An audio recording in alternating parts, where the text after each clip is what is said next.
Normalmente les queremos dar la más cordial de las bienvenidas a nuestros invitados especiales la tarde, noche de hoy. Tarde en algunos países de Latinoamérica, ya noche, entrada la noche en otros. Queremos hoy comenzar un ciclo de mini reuniones muy exclusivas con líderes empresariales de América Latina, como lo son ustedes. Por eso para nosotros es un gusto que nos estén acompañando en esta sesión de justamente un tema que es fundamental, que se llama los 7 pecados capitales del ambiente corporativo del mundo de hoy, en el mundo de hoy. Me acompaña nada más y nada menos que mi amigo, mi socio, mi compañero Rafael Pedraza, que es cofundador del Primer Piso, y hace unos años atrás juntos formamos este sueño. Además, él es vicepresidente de New Link, una de las agencias de comunicaciones más importantes de América Latina y del mundo, porque está en todas partes.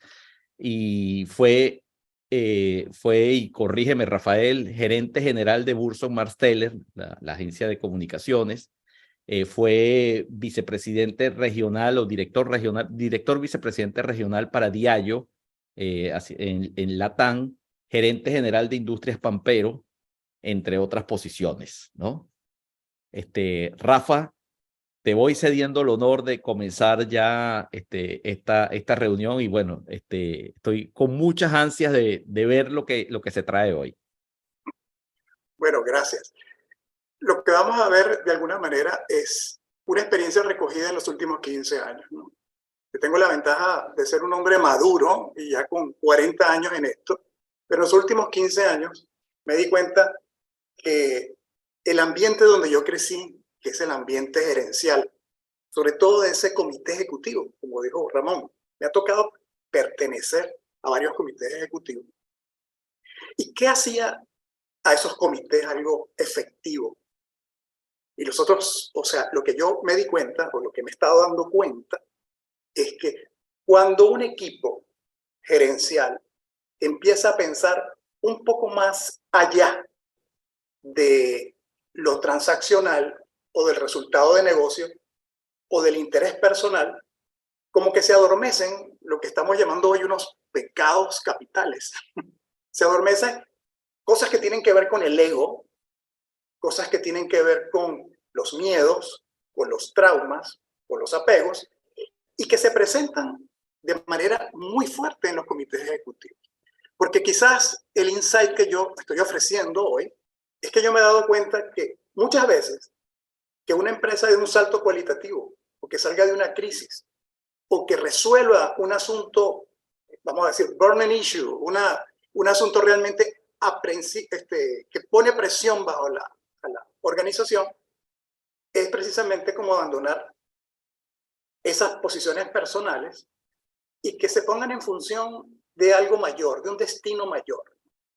¿Qué es lo difícil?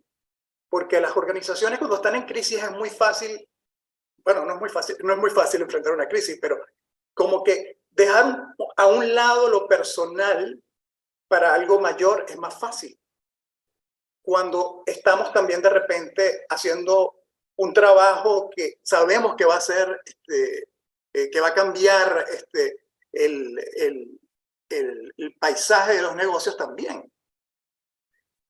Pero cuando estamos en el business as usual, en el día a día, ¿cómo hacer que ciertos pecados capitales, que yo estoy llamando hoy, no comprometan el resultado de la organización? Entonces yo me voy a permitir mostrar algunas láminas. Bueno, son bastantes, pero vamos a correr por ellas de una manera rápida, ¿no?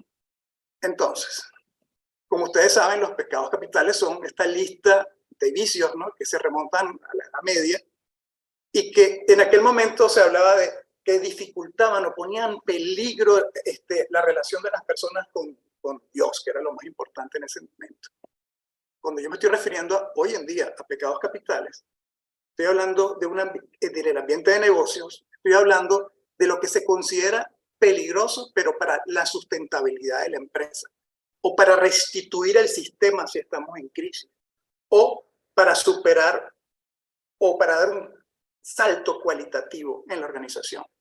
Y precisamente, yo pienso que esa es la parte más importante, la que vale la pena conversar, ¿no? Porque estoy seguro que, bueno, por lo menos los que yo conozco, han pasado muchas veces por momentos de crisis y que ese es un momento donde todo se pone en función de restituir el sistema. Pero a mí me gustaría hablar precisamente de esos momentos donde no estamos en una crisis y queremos doblar el negocio, queremos estar en una región donde nunca habíamos estado, queremos eso, dar un salto cualitativo. Y yo he tenido la suerte de estar varias veces en ese momento y ver qué limita y ver qué facilita. Y lo que me he dado cuenta es que normalmente cuando tenemos una crisis o cuando tenemos un momento de que queremos planificar para cambiar las cosas, para dar un gran salto cualitativo, para tener un quantum leap, la mayoría de los asuntos son interpersonales, entre las personas que dirigen, entre los dirigidos. Ese ambiente que yo trataba de describir y que tengo 15 años tratando de escribir sobre esto. De hecho, tengo una publicación que llama de Connectedness para crear sustentabilidad, que lo publicaron en una universidad de los Estados Unidos. La mayoría de los problemas son de conexión y de relaciones interpersonales entre líderes y equipos. Le pregunté al ChatGPT, ya que está tan de moda, ¿cuáles son los retos, los desafíos que tiene el líder de hoy para obtener una lista rápidamente que yo no pudiera adulterar de alguna manera? Y me dio 7. Los 7 tienen que ver con este tema de comunicación. Apenas el 7º habló de la toma de decisiones informada, etc. Y eso demuestra, o por lo menos me dice que el ChatGPT o las fuentes a las que recurrió el chat entiende por lo menos las cosas como yo las estoy entendiendo, ¿no? Que hoy el primer reto es cómo hacer que boomers con millennials, con generación Z, etcétera, que tienen valoraciones y maneras diferentes de ver el mundo, puedan dar su aporte a la organización. Y eso es difícil porque precisamente tienen visiones del mundo totalmente diferentes. Entonces, lo que vemos es cada vez gerentes generales o vemos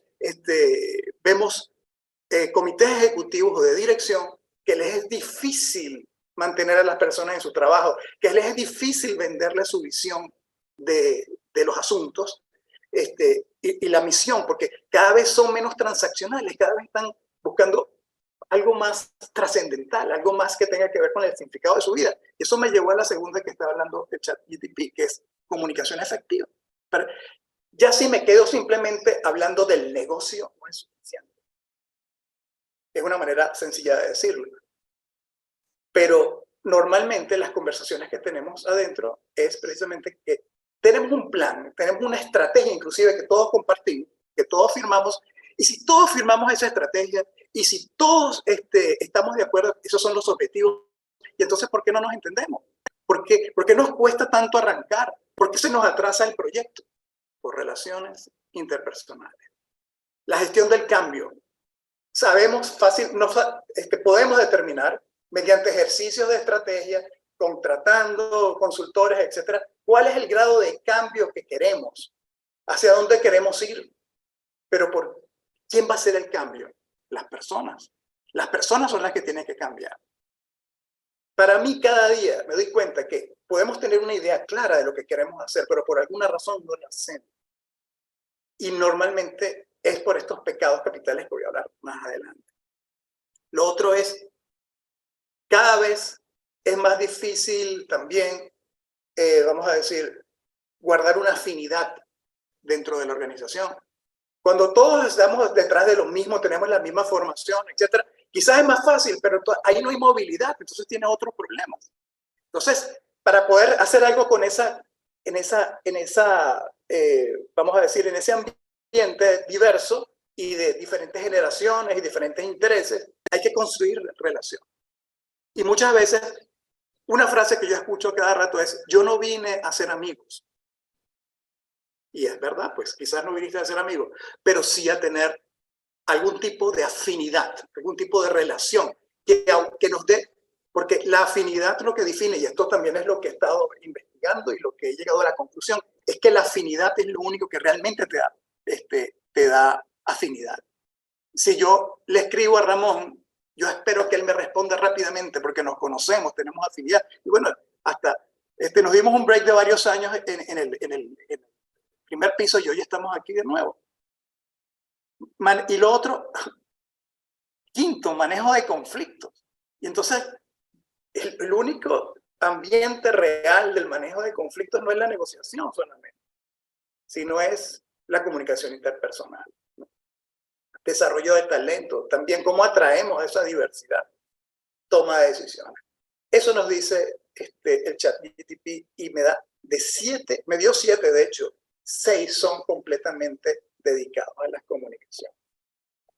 Entonces, si vamos a hablar de estos pecados capitales en una sociedad que consideramos líquida, ¿qué quiere decir esto? Que no hay solidez, que hay incertidumbre, que nada es fijo, fragmentario. Segundo, que estamos totalmente hiperconectados y esa hiperconexión se transforma en burbujas, ¿no? O sea, burbujas de interés. Cada vez es más difícil, cada vez es más difícil conectar.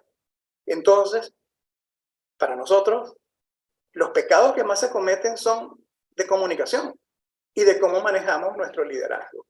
Porque otra cosa que he aprendido es que cuando fui a la universidad, y en eso les comento que yo lo que fui fue comunicador social en mi primera instancia antes de transformarme en un gerente profesional y una persona que tiene, que ha estado en muchísimos procesos de transformación.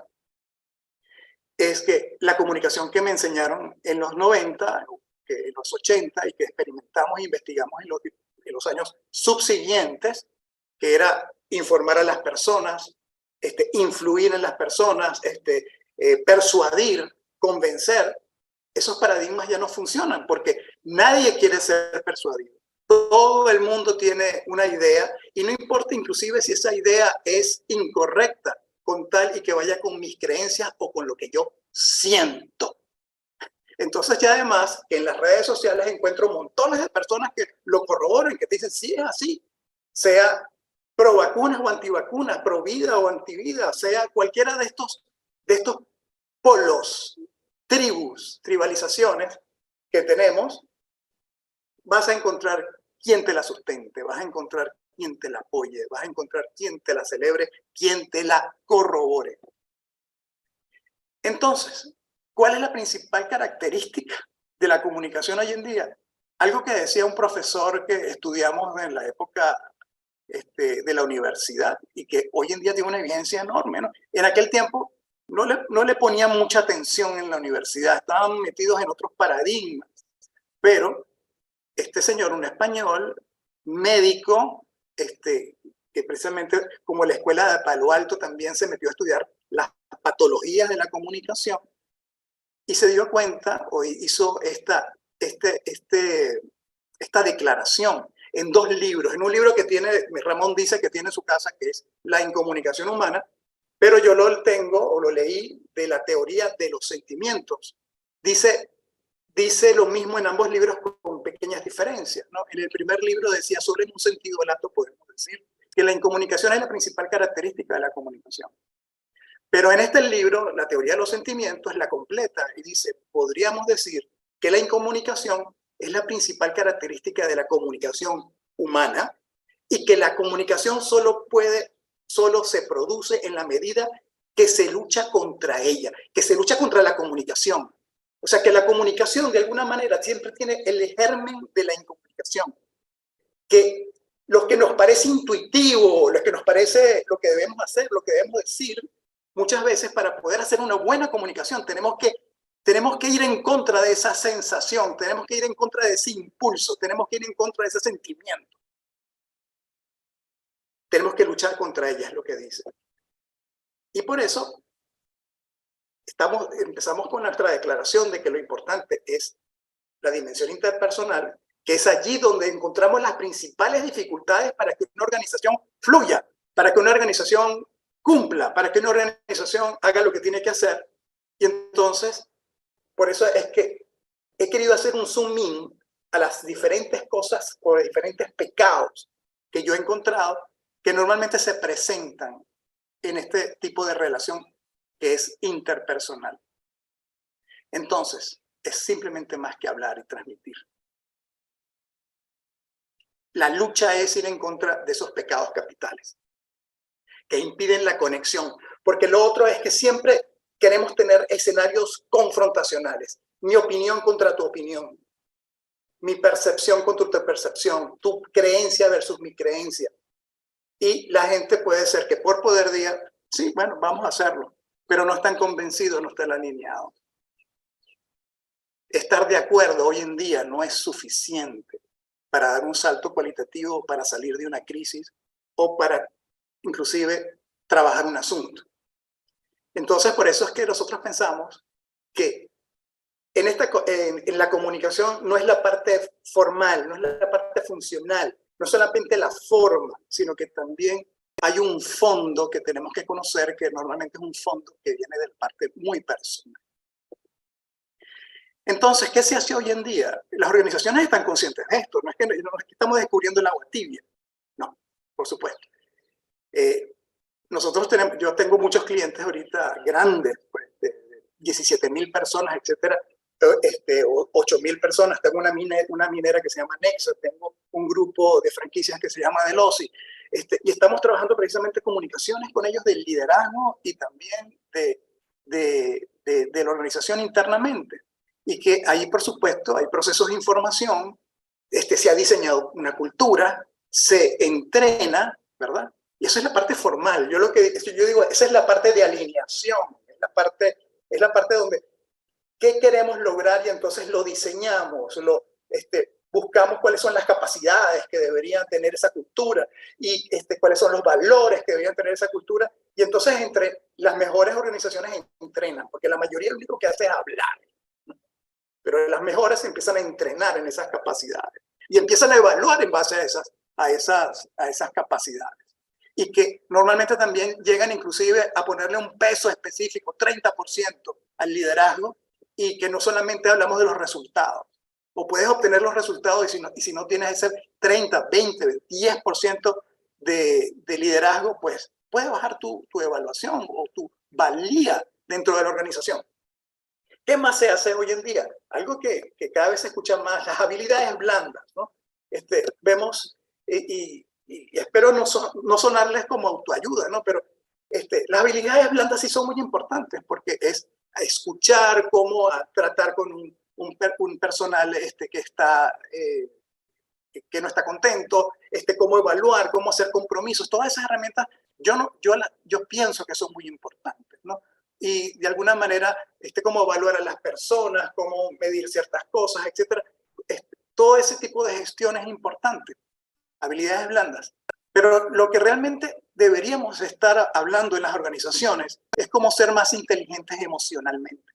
Porque son esos sentimientos y esos deseos profundos son los que no nos dejan comunicar con nosotros queremos.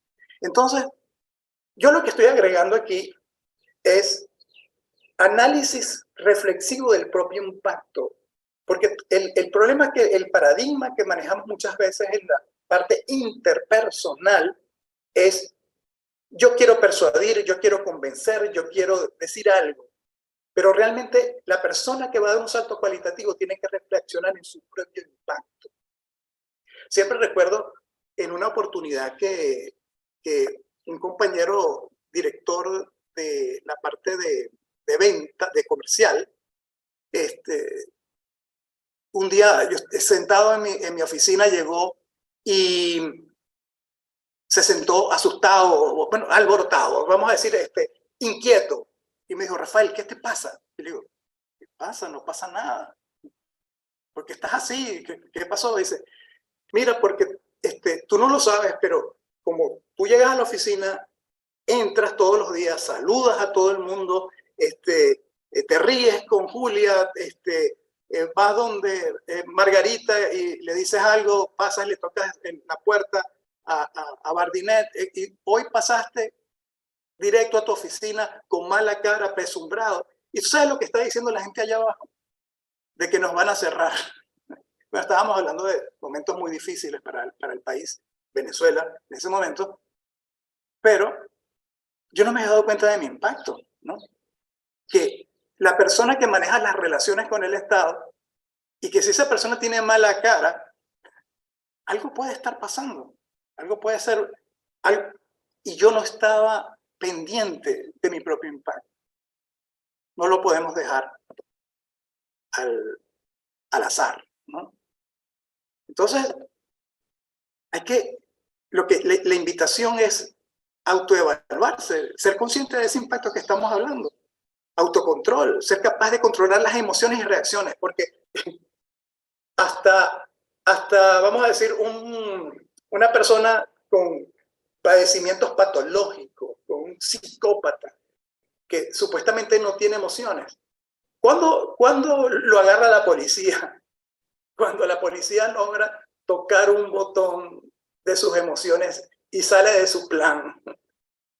Cuando es disruptivo, cuando las emociones y las emociones y esos sentimientos, esos deseos profundos, normalmente son los detonantes de mala comunicación disruptiva dentro de las relaciones. Autodesarrollo, ser capaz de analizar y entender tus propias reacciones emocionales. Yo cada vez tengo clientes allá en República Dominicana, por cierto, aquí mismo en Perú. Me he tenido que salir de lo que más me gusta, que es trabajar directamente con ese comité ejecutivo entero y ser parte y poder darle feedback de sus reuniones, etcétera, y colaborar con ellos en la elaboración de estrategias, para trabajar directamente con las personas. Porque nos damos cuenta que no puede dar el cambio que necesita, es simplemente porque no puede controlar una emoción que se le presenta directamente. Entonces es conversando, es profundizando, es ocasionando las oportunidades para que se pueda expresar y se pueda escuchar a sí mismo cuál es el sentimiento, cuál es el deseo profundo, cuál es el trauma o cuál es la experiencia positiva que le impide ver otras situaciones dentro de su organización. Y quizás en este análisis en metodología sería reflexitividad, que es lo que el psicólogo se tiene que parar un momento, en algún momento de su relación con el paciente y decir, ¿qué de mí estoy poniendo yo en este análisis? O sea, ¿cuál es tu impacto? Y tiene que luchar contra esas ganas de decirle algo, porque el que tiene que llegar a conclusiones es la otra persona, ¿correcto? Entonces, yo pienso que esta es la lucha que nos dice Castilla del Pino, de no solamente corroborar lo que yo pienso, sino aprender a distinguir que hay posibilidades diferentes.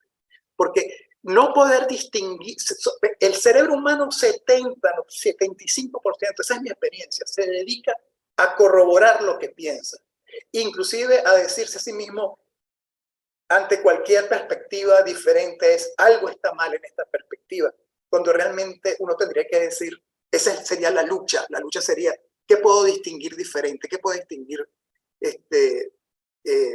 como una posibilidad, así su probabilidad sea pequeña?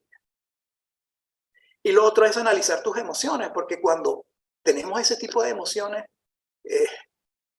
tenemos que analizarla porque es la que no nos deja fluir.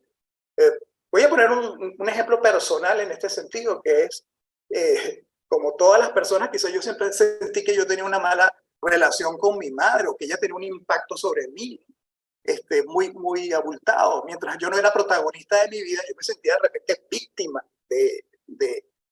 vamos a decir, de su trato, de su... Y, por supuesto, yendo a terapia o hablando conmigo mismo, pues yo pienso que cuando hacen falta grandes cambios, siempre es preferible tener ayuda. Esa ayuda a mí me vino de un sitio totalmente diferente. Vino de un hermano que me llamó un día y me dijo que él en una visión que él había tenido, y voy a decir algo sumamente íntimo, que sentía que nuestra madre había sido una persona abusada cuando era niña, ¿no? Y esa palabra que dijo él y que nunca podremos saber si es cierta, cambió todo para mí, cambió toda mi percepción, porque fue lo que hizo clic, lo que conectó y me identificó con mi madre, que fue ese tipo de trauma, una persona abusada. Por primera vez yo me sentí en la misma página, en la misma dimensión, y no como alguien crítico o que yo quería corroborar cualquier otra cosa. Me perdonan esta vulnerabilidad, pero es que precisamente eso, hay que aprender a ser vulnerables inclusive en los puestos más altos, porque no solamente existe el mundo competitivo, también existe el mundo convergente, y el mundo convergente es el que realmente da los resultados. Entonces, barreras no siempre son visibles. Ojalá nosotros siempre pudiéramos sacar conclusiones de lo que la gente dice o la gente hace, que es lo que la gente piensa, o lo que cree. Podemos debatir inclusive que hoy en día están los fake news, las falsas creencias, las creencias limitantes, pero ojalá eso es racional. El asunto es que la mayoría de las cosas que realmente nos paran son emocionales, cosas no resueltas. Porque yo digo que pensar, creer, sentir y desear, todas son emocionales. Porque al final, bueno, sigamos adelante con esto. Realmente el problema es lo que tú sientes y lo que deseas, porque eso determina al final lo que crees y piensas y no lo contrario. Cuando uno entiende eso, es como cuando yo le dije a Coca-Cola en el 2014, mientras más rápido hables de portafolio, mejor. No solamente vamos a hablar de Coca-Cola. Hoy en día, pues, se habla de Coca-Cola, pero también Coca-Cola es todo. Coca-Cola es sin azúcar, todo, es un portafolio. Es lo mismo, y mientras más rápido entendamos que lo que uno siente, los sentimientos, como decía Castilla del Pino en su teoría de los sentimientos, lo que uno siente y lo que uno desea, o lo que uno lo traumatiza, o lo que uno, esos deseos profundos, son los que realmente determinan lo que uno llega a pensar o a creer. Y otro, antes de ir uno por uno a los que me parece a mí que son los típicos pecados capitales, yo quiero hablarles también de este concepto. Lo que uno siente, lo que uno desea, que son emociones, pueden tener carga positiva o negativa, ¿no? Ahí dice, está mal, dice pegativa, carga positiva y negativa. Nosotros lo que tenemos que tener en una organización es lo que yo llamo una carga útil. ¿Qué es carga útil? Siempre van a haber sentimientos encontrados, siempre va a haber creencias encontradas, siempre van a haber dificultades en esas relaciones interpersonales, pero mientras las emociones positivas sean mayores que las emociones negativas, podemos tener lo que llamamos una carga útil, que es la emocionalidad positiva. Entonces, ¿qué vemos nosotros en el día a día? El mundo de los acuerdos. ¿El mundo de los acuerdos cuál es? El mundo de los acuerdos es, quizás no estamos totalmente de acuerdo, quizás hasta me molesta, me desconecta algo que tú dices, pero bueno, vamos a seguir por allí. Eso no es alineación, eso es ponerse de acuerdo. Pero la carga útil es más positiva que negativa y podemos continuar, podemos fluir. El problema es cuando tenemos carga inútil, que es cuando la carga negativa, emocional, es mayor que la carga positiva. Entonces, las experiencias emocionales y deseos profundos influyen en lo que percibimos de las situaciones y nos llevan a pensar y actuar de cierta manera particular en un ambiente de trabajo también. No solamente en la casa, no solamente en la familia, no solamente con el esposo, no solamente con la suegra, sino o con nuestros vecinos, sino también en el momento de trabajo. Y allí quizás nosotros pensamos que somos más profesionales y que esto no ocurre así. Pero sí, lo que realmente pasa es que usamos la razón y nuestro sistema de creencias para escoger qué datos tomo del ambiente o de esa conversación que corrobore nuestros deseos, ¿no? Esta misma mañana yo presencié la conversación entre dos gerentes muy altos, ¿no?, que estaban tratando de dar una respuesta a la corporativa. Y uno decía, el negocio que nos plantean no es bueno. Y el otro decía, ese negocio tiene potencial, pero sobre todo para mejorar nuestra relación con la corporación. Yo decía, ¿qué deseo, qué sentimiento, qué problema habrá detrás de esto? Porque ¿cómo no se pueden poner de acuerdo si las dos cosas que están diciendo son hasta complementarias? Y es porque uno tenía el sentimiento de que no lo habían respetado, que no lo habían informado en su momento y que era una falta de respeto. Eso lo terminamos diciendo más adelante. Y la otra persona empujaba muchísimo la otra idea, es porque decía, yo necesito una mejor posición ventajosa porque yo estoy en camino de ascender rápidamente en la corporación. Entonces esos deseos, esos sentimientos que son a veces hasta inconscientes, porque el problema con todo esto es que la gente no actúa maquiavélicamente, porque cuando es maquiavélico es fácil de distinguir. La maldad, yo no le tengo miedo a la maldad, yo le tengo miedo a la inconsciencia. Le tengo miedo a lo que no es expreso. Y nosotros estamos acostumbrados a tener relaciones y a manejar nuestros asuntos simplemente en lo que tú piensas y lo que tú crees. Porque sentir y desear normalmente es más abstruso, más difícil, a veces incognoscible.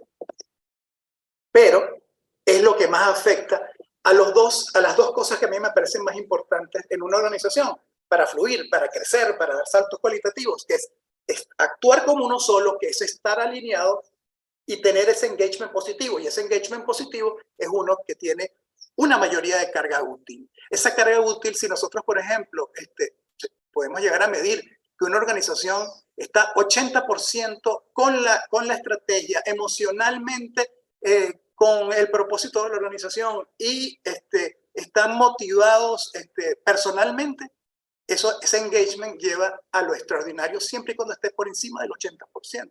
Eso lo dicen algunas mediciones, por ejemplo, del grupo Gallup, que hablan de super engage o engage, y que alguna vez en los años, en la segunda década de este siglo, estuvimos trabajando con ellas.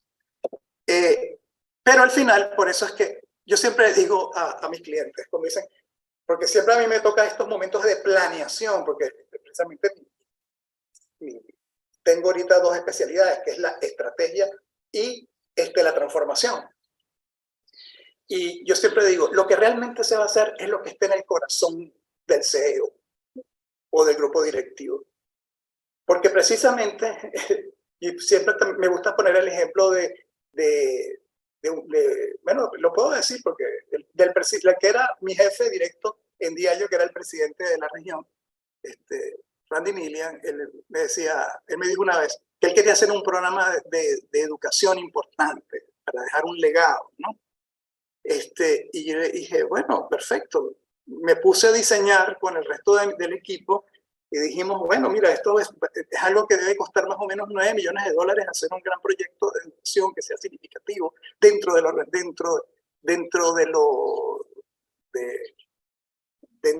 lo que puede ser percibido como valioso e importante a partir de nuestra industria. Le di una serie de parámetros, vamos a decir, de parámetros económicos, numéricos, financieros, es lo que quería decir. Y al final lo que me dijo, Randy me dice, $9 millones, ¿no? O sea, mi amigo de FedEx, él me dijo que él había hecho un proyecto de $120,000, algo por el estilo, y que es un programa altamente exitoso, y además lo ha llevado a él a ser reconocido y tomado en cuenta para ser dean de universidades, etc. Yo quiero algo así, ¿no? Y yo le dije, dame lo mismo que da el presidente de FedEx Latinoamérica y lo hacemos hasta por menos. ¿Qué es lo que daba el presidente de FedEx? Su tiempo. Él se la pasaba haciendo fundraising, él se la pasaba, vamos a decir, intercambiando con las diferentes instituciones, buscando personas para que se unieran. No le decía al director de relaciones corporativas, no le decía al tipo de comercial, búscame la relación, sino que él, estoy seguro que levantó mucho más de $9 millones.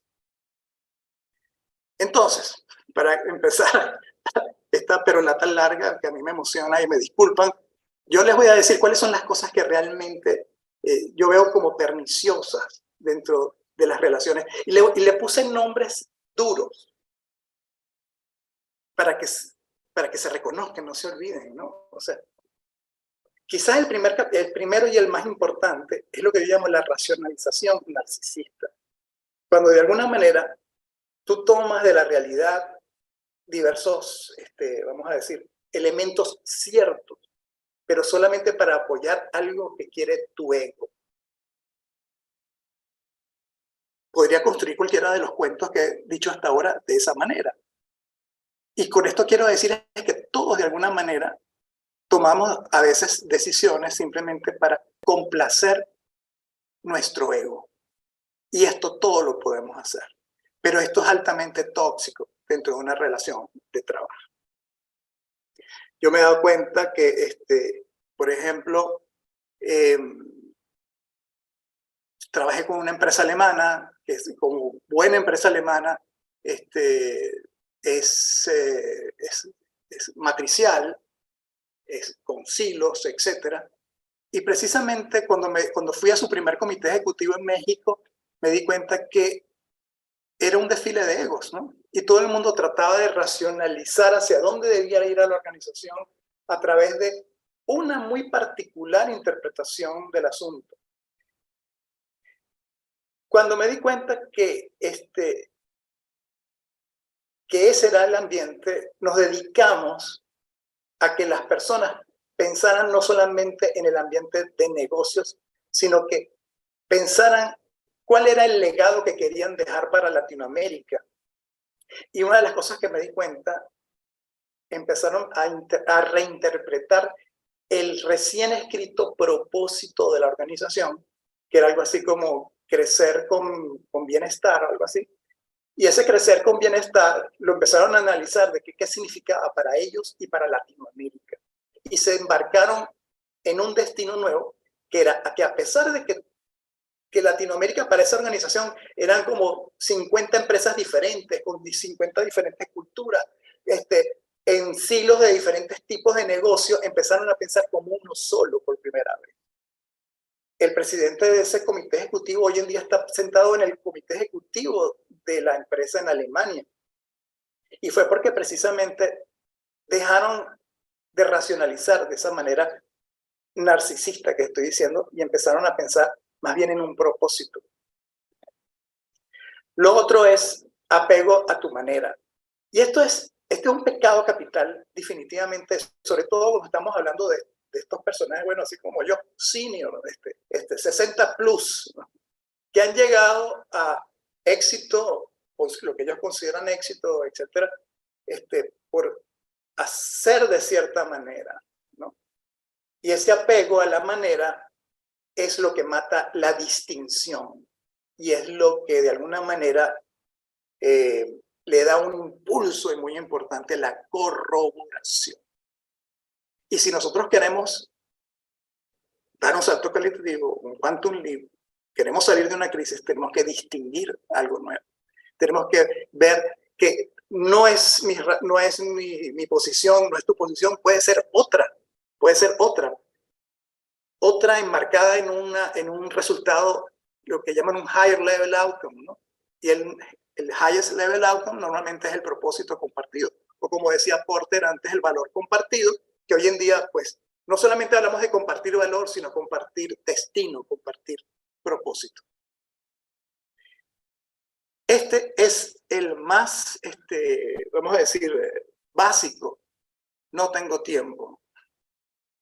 Es un pecado capital porque realmente hay que tener tiempo para tener las conversaciones difíciles. Hay que tener tiempo para poder conocer a las personas, para poder construir afinidad, para poder hablar con las personas y entender por qué ellos no se pueden hacer dueños de lo que estamos planteando.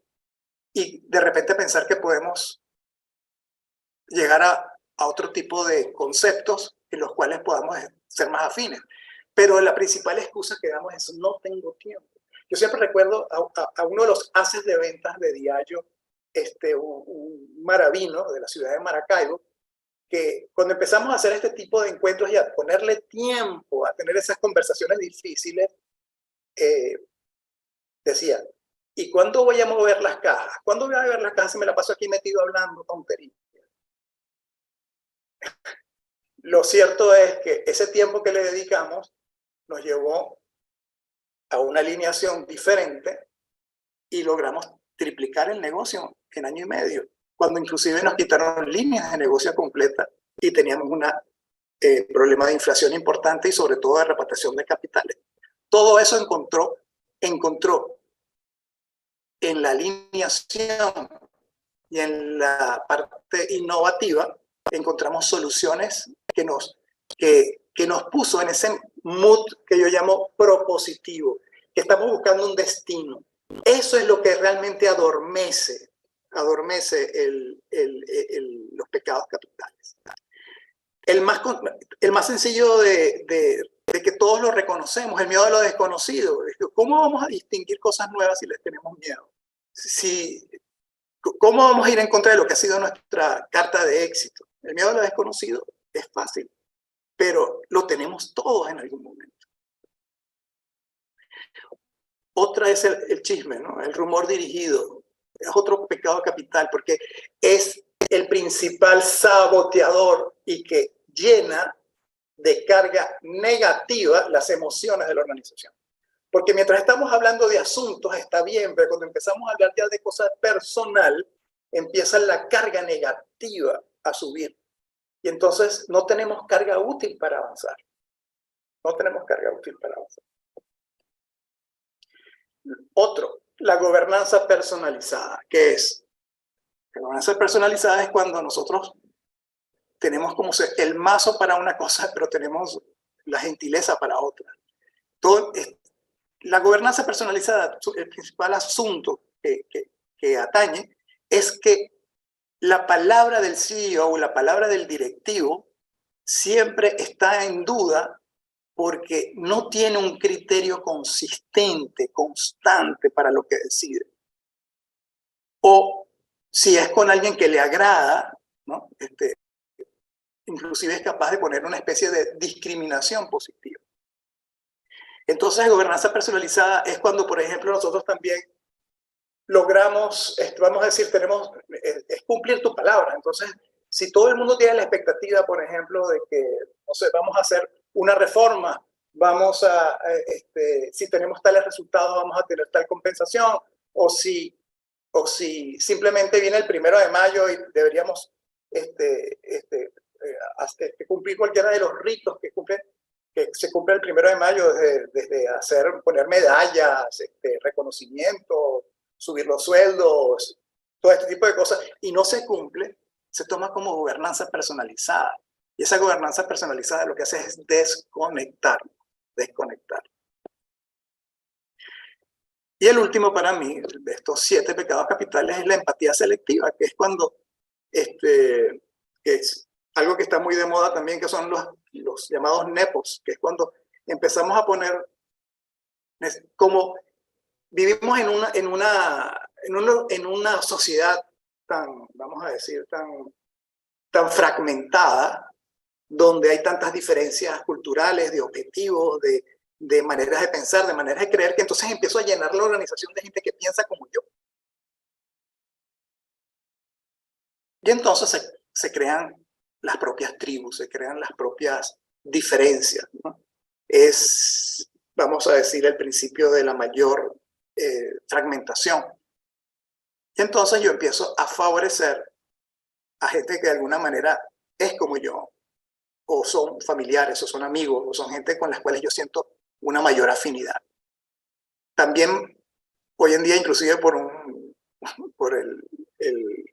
el programa que sacó en Netflix, Chris Rock, también podemos hablar también de rabia selectiva, no solamente empatía.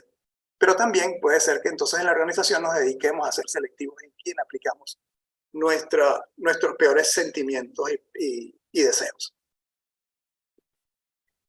Entonces lo que nosotros estamos proponiendo de alguna manera es no solamente pensar en la parte transaccional, que es el control, la previsión, la planificación, los objetivos, sino también en la flexibilidad, cómo damos tracción, cómo logramos mayor concierto entre nosotros, mayor engagement. Y eso es a través del propósito, a través de lo trascendental. Entonces, de alguna manera, en estos ejes que yo que he estado estudiando en estos últimos tiempos, ¿no? Donde arriba está la alineación, abajo están los acuerdos, a la izquierda está el engagement negativo y a la derecha el engagement positivo, si nosotros tenemos una alta alineación, empieza la fragmentación, como lo dije anteriormente, con los nepos, vamos a decir, la creación de tribus, de grupos, de silos, ¿verdad? Si tenemos acuerdos o bajos acuerdos, si tenemos engagement negativo, pues estamos en parálisis.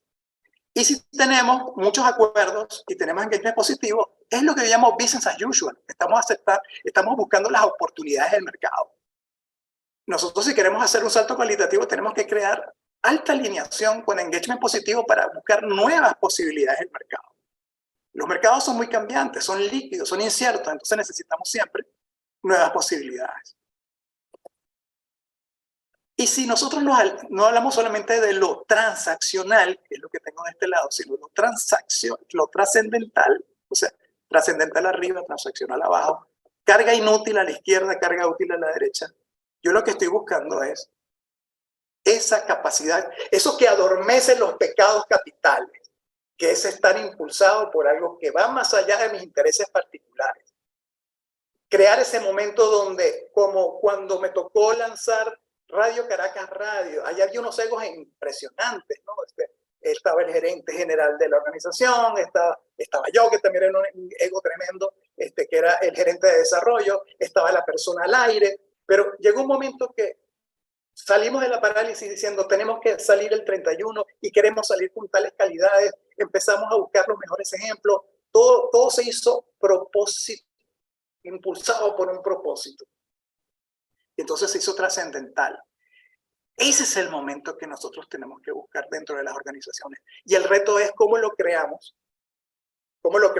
sin estar en crisis y sin estar en esos momentos épicos. ¿Cómo podemos estar siempre impulsados por un propósito? Y eso es poniendo bajo control los pecados capitales del ambiente de negocios de hoy. Y yo lo llamo alineación trascendental, que es esta posibilidad más esta capacidad de estar impulsados por un propósito.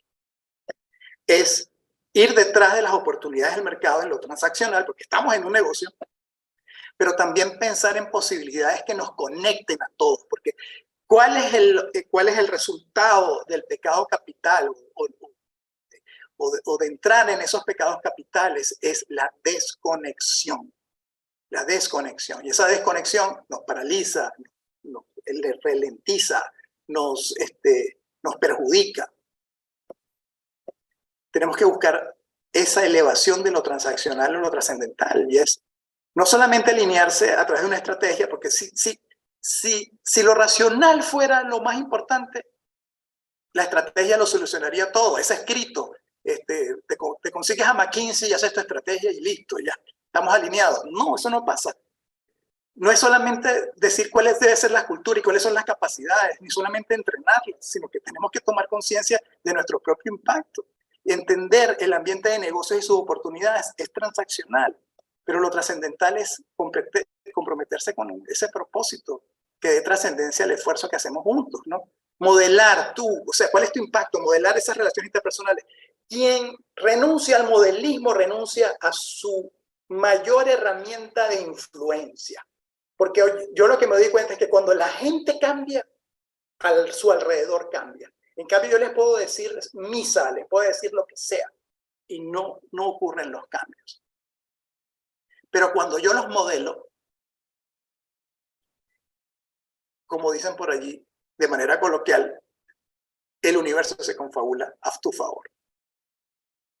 Y mi mayor consejo hoy en día es mantenerse en un estado de conciencia activa, que es revisarse a sí mismo cuál es el impacto que estás teniendo, cuáles son las capacidades que estás exhibiendo y cuál es la calidad de las relaciones interpersonales que estás teniendo. Entonces, hay que hacer eso de conciencia activa, es aceptación, aceptar el propio impacto y que puede haber posibilidades distintas a las que tú planteas o las que los otros plantean, pero también aceptar que yo también soy parte de ese cambio y no solamente el otro es el que tiene que cambiar. Esa es parte de la aceptación. Lo otro es cómo tener esas conversaciones difíciles, esas conversaciones donde yo tengo que insistir, tengo que esforzarme para llegar a esas creencias, no solamente las creencias y a los pensamientos, sino también a los sentimientos y deseos profundos, que son los que obstaculizan lo que he llamado carga útil. ¿Cómo podemos cambiar en lo personal? Pues estructurando nuevos hábitos pequeños, otro tipo de reuniones, otro tipo de periodicidad, buscar mayor autocontrol con rutinas, teniendo más sesiones ¿cómo se llama?, de mentoría, buscando personas que puedan ser mi espejo. Haciendo pequeñas cosas podemos poco a poco modelando grandes cambios. Y lo otro es lo que yo llamo la disciplina emocional, ¿no? Disciplina emocional es saber cuáles son tus botones y saber cuándo estás teniendo un momento disruptivo que va a llevar a dañar tus relaciones con los demás. Nosotros proponemos de alguna manera una fórmula que la llamamos TRUE, y es un anglicismo que pega bien, ¿no? Porque siempre tienes que ser genuino, transparente en tu intención. Busca tener estas relaciones extraordinarias. Sé unilateral en lo que plantees, o sea, tú no tienes que plantear una transacción. Tú dices, yo siempre recuerdo un ejemplo que me tocó con el que era vamos a decir, el encargado de toda la política de tránsito de Colombia, y él me dijo, yo no los puedo endosar a ustedes porque mi posición es el que maneja no debe tomar nada, ni una gota. Y le dije, ¿dónde firmamos? O sea, si yo realmente creo en el consumo responsable, si yo realmente creo en el designated driver o en el conductor designado, entonces yo tengo que ser unilateral. O sea, yo digo, eso va así tú no me des nada a cambio. Porque de alguna manera mi palabra tiene que valer, lo que yo prometa tiene que valer. Si yo prometí algo, tengo que cumplirlo o tengo que encontrar la manera creativa de hacerlo. Y lo otro es el esfuerzo consciente, lo que en un principio nos decía Castilla del Pino, hay que luchar para crear esa comunicación. Y ya con eso yo termino y si hay personas allí, no lo sé, pero me abro cualquier pregunta o inquietud que tengan. Por supuesto que sí, Rafa. Bueno, la idea es que si alguien tiene comentarios, preguntas, reflexiones, bueno, aprovechemos que Rafa nos está acompañando hoy y puede aclarar algunos temas. Lo bueno es que al ser poquitos podemos generar esta conversación en los próximos 10 minutos. Víctor, creo que abriste el micrófono. Sí, sí, gracias, Ramón. Gracias, Rafael, por tu exposición. Me llamó mucho la atención, voy a decir la primera parte, antes de pasar directamente a los 7 pecados capitales, el tema del miedo a la inconsciencia. ¿Por qué? Porque aquí voy entendiendo, o se me vino la reflexión, mejor dicho, de que usualmente nadie quiere hacer un daño a la organización. Siempre Exacto. actuamos con mira y con función de que lo que estamos haciendo, lo que estamos pregonando es lo mejor para la organización, aunque yo esté cegado, ¿verdad? Y todos tenemos buenas intenciones, aunque los hechos reflejen otra cosa diferente. ¿Cómo hacer, Rafael? ¿Qué sugieres tú hacer para quitar esa venda de los ojos de estos que están seguros que están haciendo lo correcto cuando más bien, y hemos tenido casos, cuando más bien lo que estamos haciendo es un daño a la organización, porque no es el hoy, sino es lo que va a pasar mañana, o que mis acciones de hoy, cómo van a impactar en el mañana, ¿verdad? Cómo estratégicamente, cómo sabiamente ir quitando esa venda en los ojos sin sentir que estamos atropellando tampoco a la gente que está convencida de que está haciendo lo mejor. Víctor, esa es la gallina de los huevos de oro, ¿no? O sea, ojalá encontremos la manera mágica y fácil de hacerlo. Pero el concepto básico que te puedo plantear, que te puedo ofrecer, es la ampliación de la conciencia. Porque lo que sí es lo que sí es también correcto es que normalmente la gente que está a tu alrededor sí la ve clara. Ajá. Sí la ve clara. Pero Sí. de repente tú eres la persona que tiene el poder. Y entonces la gente no se atreve, o viene una cultura que no es contestataria, o que precisamente está rodeado de amigos. Por eso es que son pecados capitales. Entonces, es expandir la conciencia, es invitar a la persona a que deje de corroborar lo que está pensando y piense también en una solución distinta. O sea, porque yo ni siquiera te invito a que le des la razón a los demás, ¿no? Sino que veas la validez tanto de sentimiento como de deseo que puede haber en el resto del grupo. Y a través de esa reflexión, ¿verdad?, tú empieces a ver que nadie está dudando de tu buena intención. Eso es importante, porque es lo que tú estás diciendo también como premisa, ¿no? Yo estoy pensando que estoy haciendo lo mejor. Lo que dice mi experiencia. Lo que Así dice mi es. experiencia. Entonces yo tengo una experiencia que yo llamo la posibilidad distinta. Que entonces que yo llevo a las personas a que todo el mundo en una pizarra ponga sus files, ponga lo que piensa, ¿no? Pero lo hago de una manera, vamos a decir, no le pregunto directamente, sino que decimos, ¿cuáles son los stakeholders que están involucrados en esto? ¿Verdad? Y después decimos, ¿qué dicen esos stakeholders? Y después les pregunto, ¿qué tiene que ser verdad para que esos stakeholders estén diciendo eso? ¿Qué tiene que ser verdad? Normalmente me van a decir un sentimiento o me van a decir un dolor, como está tan de moda decir, ¿no? Y entonces ahí tú te puedes dar cuenta que tú puedes ser parte de ese dolor. Ok. Pero yo no lo pregunto directamente, sino que hacemos un análisis de la conversación. O le puedo decir, ¿por qué crees tú que en estos focus group, bueno, yo no hago focus group, yo lo que hago son reuniones donde vamos viendo, agrupando clústeres de sentimientos y deseos, precisamente. Y entonces, enfrentar a ese CEO o ese directorio, ¿por qué creen que la gente dice eso? Y entonces se pueden dar cuenta de su impacto. ¿Ves? Pero es a través de un ejercicio, ¿no? Ni siquiera a través de una encuesta. Lo otro es observar al grupo, ¿no? Porque realmente donde tú tienes más información es en el tipo de interacciones, ¿no?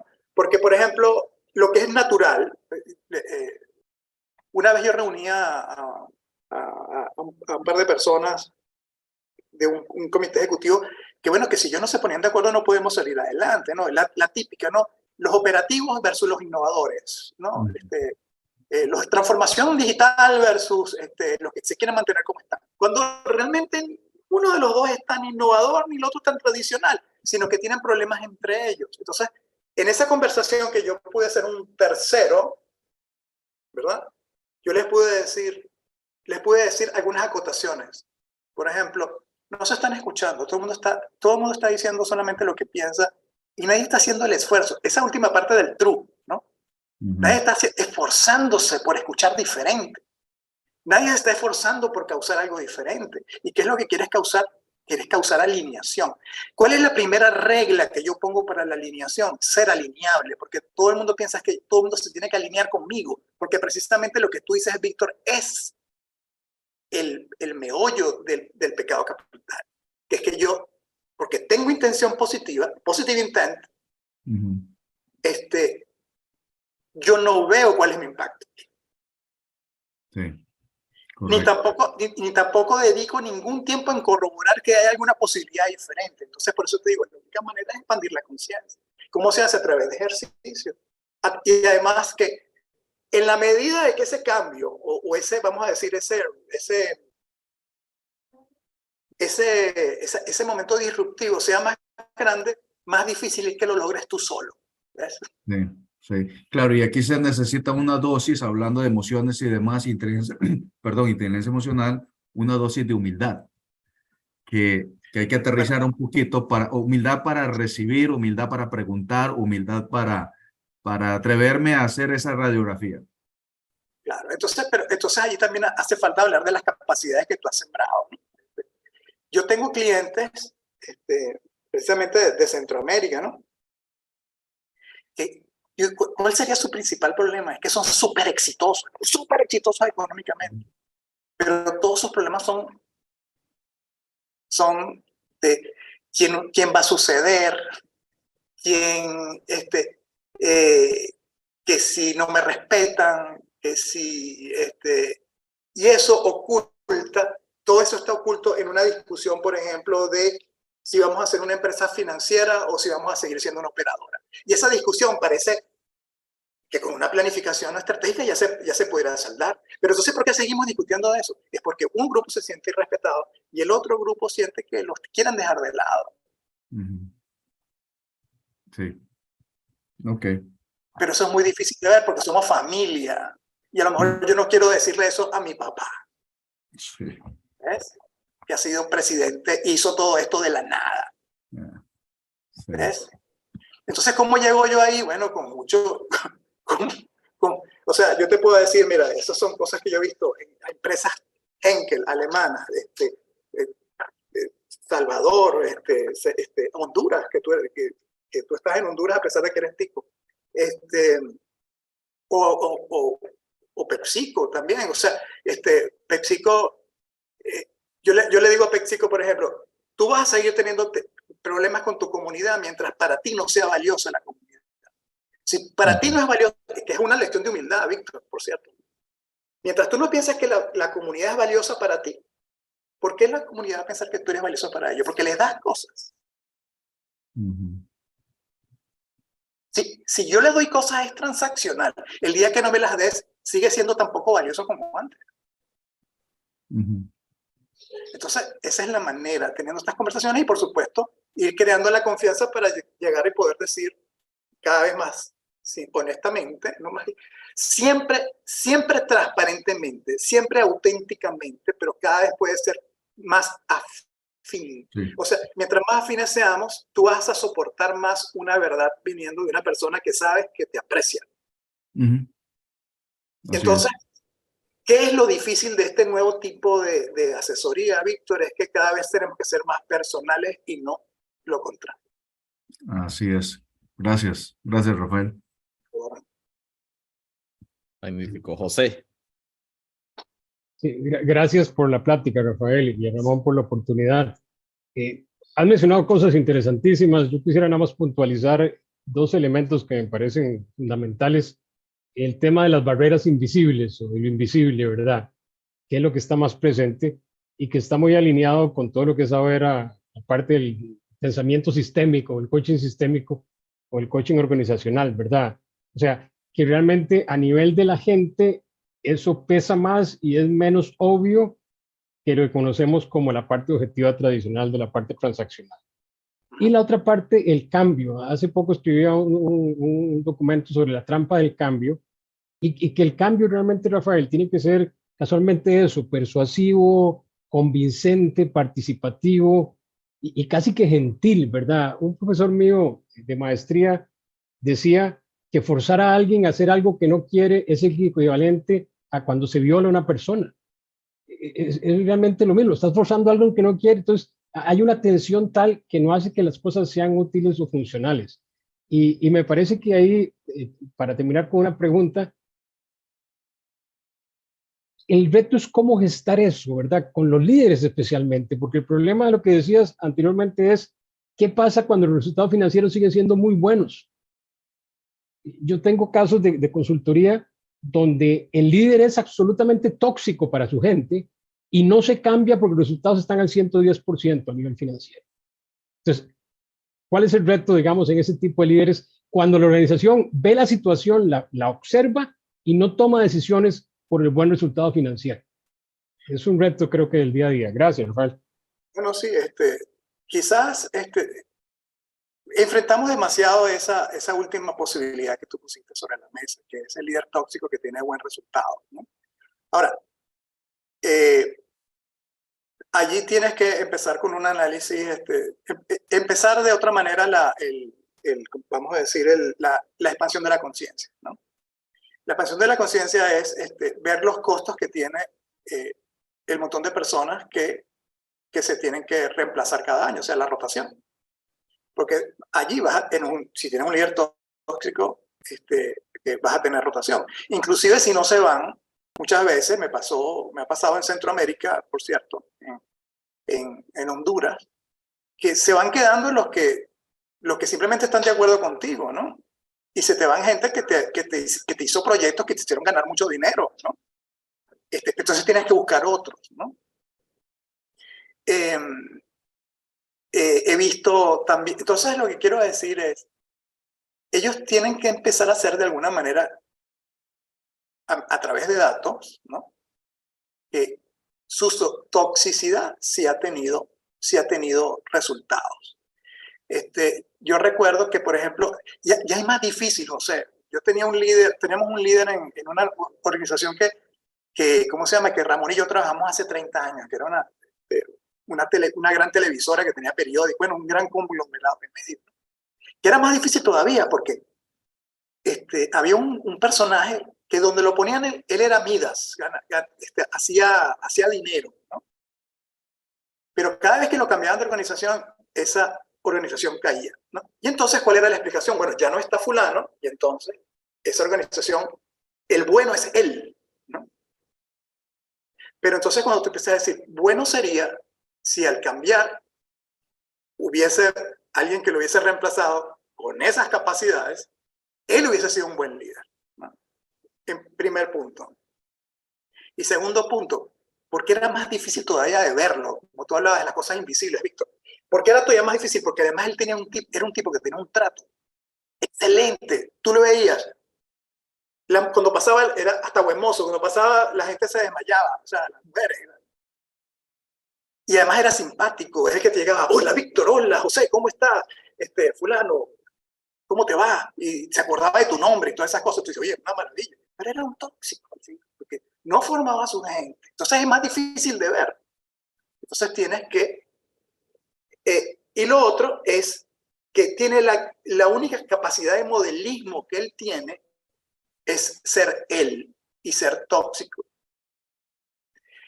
Y la herramienta más clara que tenemos hoy en día, en una época donde nadie quiere ser persuadido, nadie quiere ser influido, así sea gentilmente, como estás tú diciendo, lo único que él tiene es unilateralmente dar un ejemplo diferente.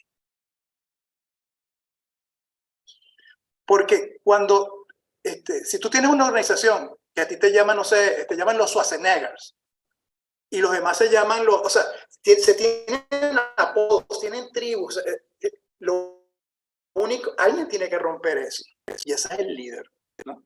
Dar un ejemplo diferente que la gente diga, oye, aquí pasó algo realmente, ¿ves? Entonces, porque en ese ambiente de polarización, que es el ambiente que tenemos de redes sociales afuera, que se nos está...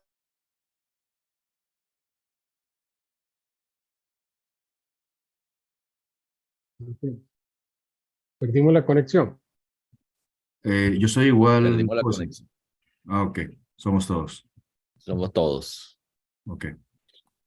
Yo les cuento que aquí en Buenos Aires se fue la luz. Entonces tenemos que conectar y podemos hablar un día de esto de 12 pasos de conexión y el segundo, el ejemplo. Entonces, es sumamente difícil, pero es la manera. Por eso, ¿qué hace difícil mi trabajo? Es que yo me he dado cuenta de eso y entonces yo tengo que posibilitar vamos a decir, otra posibilidad. Una posibilidad distinta. Y eso sentándome con las personas, no solamente saber qué piensan, qué creen, sino también qué sienten y qué desean, que es lo más abstruso, porque normalmente la gente no está muy consciente de lo que desea o que está actuando en base a algún tipo de trauma. Porque lo que nosotros vemos en la vida personal como más fácil de ver, pasa igualmente en el trabajo. Una persona que es tóxica no es porque está específicamente sana.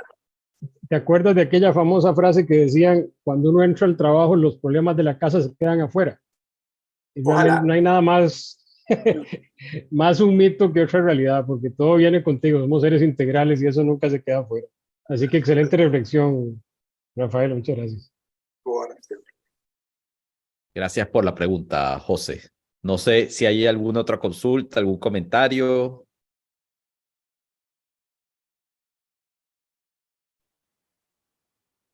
No hay.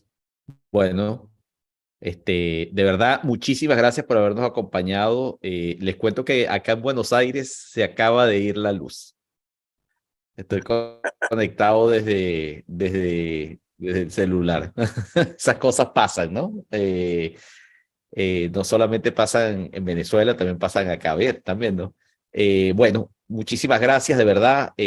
Vamos a estar conversando. Me encanta empezar a establecer este relacionamiento, estas conversaciones. Bueno, que hayan conocido a Rafael, Rosalinda, Erika, Marisol, Guada, Víctor, José, y gracias por tomarse el tiempo. Queremos hacer reuniones más frecuentes para empezar a sembrar una semillita en relación a estos temas y de manera bien reducida como fue esta, ¿ok?